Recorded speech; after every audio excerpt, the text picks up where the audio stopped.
बिस्मिल्लाहिर्रहमानिर्रहीम। अस्सलाम वालेकुम नाज़रीन इकराम। जैसा कि ताज़ा मौसम बरसात गुज़रा है और मच्छर की बहुतात है, कुछ इलाके हमारे सैलाबज़दा हैं, तो मलेरिया आजकल एक वबा की शक्ल इख्तियार कर चुका है। शायद ही कोई ऐसा घर हो जहां आजकल मलेरिया का मरीज़ ना हो।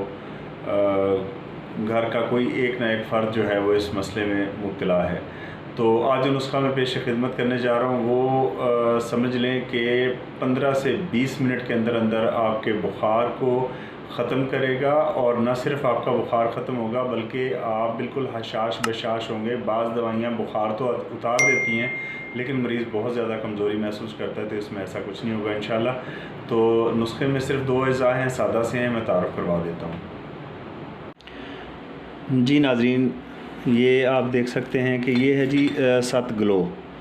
ये इस तरह का सफ़ूफ़ होता है, डली की शक्ल में भी मिलता है, सफ़ूफ़ भी होता है, तो आप ये लेंगे।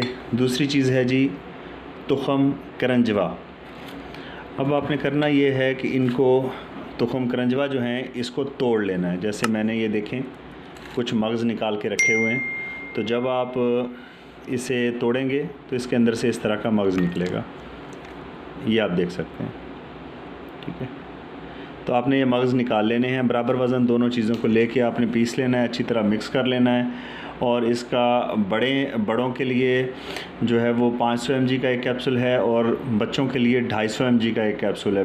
बिल्कुल बेज़रर नुस्खा है, किसी किस्म का इसका कोई नुकसान नहीं है, तो बिला झिझक इस्तेमाल करवाएं। इंशाल्लाह 15 से 20 मिनट के अंदर अंदर पसीना लाएगा और ये इससे आपका बुखार जो है वो उतर जाएगा। मरीज़ को जब ये दवा दें तो कोशिश करें कि मरीज़ को हवा ना लगने दें, मतलब ये कि वो पसीना ले, लाजमी कपड़ा ओढ़ के लेट जाए ताकि उससे पसीना आए और बुखार उतर जाए।